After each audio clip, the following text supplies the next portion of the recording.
Bonjour, alors moi je m'appelle Julie, je suis graphiste et j'ai créé mon entreprise en janvier 2023. J'ai créé le studio graphique Judith qui propose à la fois des identités visuelles, des supports imprimés, du web design et de l'habillage packaging. Alors moi j'ai étudié le design graphique pendant 3 ans. J'ai commencé par un BTS et ensuite j'ai enchaîné avec une année, donc un équivalent de licence. Et ça m'a permis de travailler pour Lancôme. J'ai travaillé 1 an pour le studio packaging.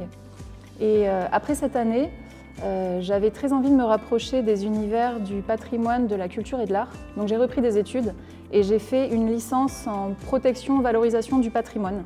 Et ça m'a permis du coup d'entrer dans des institutions beaucoup plus en lien avec la culture et le patrimoine.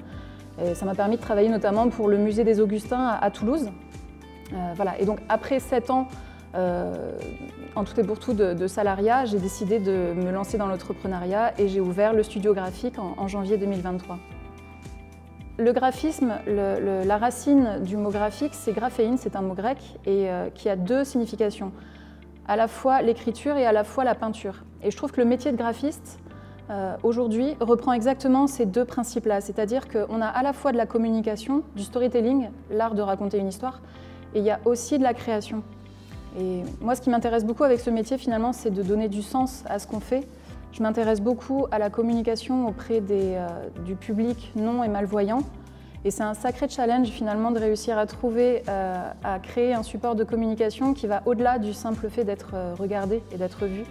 Mon environnement de travail, ça reste mon domicile, étant donné que je me suis lancée à mon compte et que je n'ai pas de structure en dur. Donc je travaille depuis chez moi. Mais ça me permet aussi une grande liberté, je peux travailler de n'importe où à partir du moment où j'ai un ordinateur. Puisqu'il y a une chose à savoir avec le métier de graphiste, c'est qu'on est beaucoup devant un écran d'ordinateur. Alors ce qui me plaît le plus actuellement, et dans le fait de m'être lancée à mon compte, c'est que j'ai une grande polyvalence des missions, c'est-à-dire que là je ne travaille pas uniquement pour un employeur, je travaille pour plusieurs clients. Donc on peut aller du vigneron indépendant à la galerie d'art. Ça c'est vraiment passionnant. Et le métier de graphiste, ça permet d'aborder énormément de champs. C'est-à-dire qu'il y a évidemment beaucoup de créativité, mais il y a aussi beaucoup d'écoute et d'empathie. C'est-à-dire qu'il faut faire le pont entre le besoin du client, entre les codes de la communication, entre les codes des supports de communication.